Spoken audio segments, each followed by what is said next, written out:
Salut à tous et bienvenue dans ce nouvel épisode où vous allez découvrir ce que c'est que le case statement en ce qui concerne le bash scripting avec Linux.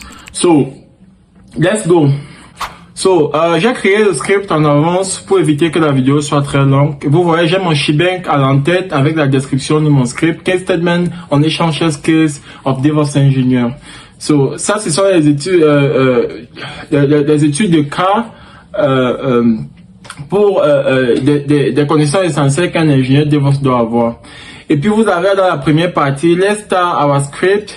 Echo what is the most useful skills as a DevOps engineer. Ça c'est la première phrase qui va afficher quand on va exécuter notre script.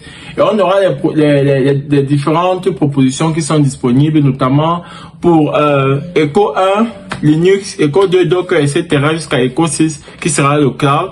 Et vous aurez 8 skills point virgule que vous devez ajouter pour que ce soit lu exactement. Case, $sign case in.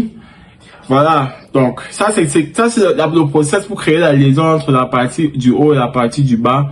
Donc, si c'est un qui a été choisi, voilà comment le truc va afficher. And the Linux system is useful since the first step. Avec 2 points virgule à la fin. C'est le même principe. Si c'est Docker, and the utilization with Docker container is essential, etc.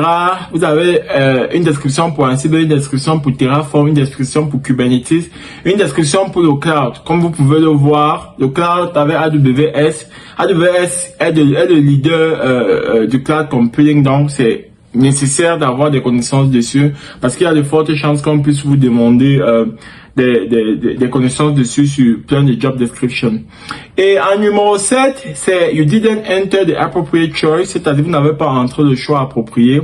Je crois que c'est étoile que je vais mettre à la place de 7.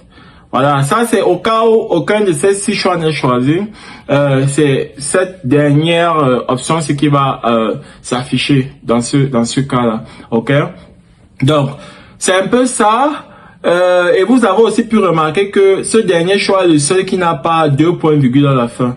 Donc, ce sont vraiment des éléments importants. Vous devez garder en tête la structure et vous rassurer que vous suivez cette structure chaque fois que vous faites un case statement. Sinon, vous allez vous bourrer complètement.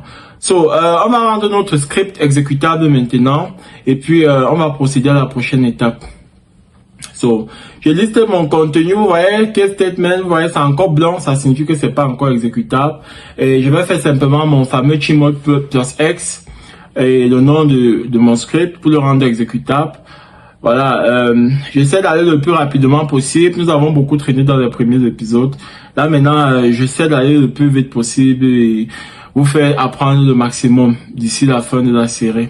Donc, une fois que j'ai rendu mon fichier exécutable, tout ce qui me reste à faire, c'est simplement de exécuter mon script. Donc, je fais /, casestatement.sh, what is the most useful skills as a DevOps engineer? Vous voyez, vous avez les différentes options. 1 Linux, 2 Docker, 3 Ansible, 4 Terraform, 5 Kubernetes, 6 Cloud. Ok? Je vais choisir le numéro simplement que je souhaite afficher les détails. Oh, ils me disent, there is an error at line 30, syntax error, unexpected end of file. So, vous voyez, vous devez bien lire les erreurs, l'énoncé de l'erreur. On dit que c'est à la ligne 30. Ça, c'est une indication intéressante pour faire votre troubleshooting. So, quand nous allons revenir dans notre script, nous allons utiliser la commande 2.7nu dans le but d'afficher les numéros des différentes lignes de notre script afin de savoir à peu près à quel niveau la ligne 30 se situe et résoudre le problème de façon efficace. Donc c'est ce que je fais là. Et vous voyez les numéros affichent maintenant du côté gauche. Vous voyez la ligne 30 est quelque part avec la fin ici. Ça signifie qu'il y a quelque chose qui manque. Donc je check rapidement dans ma documentation et je me rends compte qu'il y a ESAC que normalement on doit mettre à la fin. Donc c'est ça que je vais ajouter là et je vais enregistrer à nouveau. Donc voilà, tout le monde fait des erreurs. L'essentiel c'est de pouvoir être capable de troubleshooting et voir où on s'est bloqué, où on s'est planté. Donc je refais le truc et puis voilà, là maintenant je vais exécuter mon script à nouveau et vous verrez qu'à présent tout va marcher à merveille. Donc la structure dans tout ce qui est script, que ce soit dans tout langage, la structure est très importante, elle est cruciale, vous devez toujours la respecter.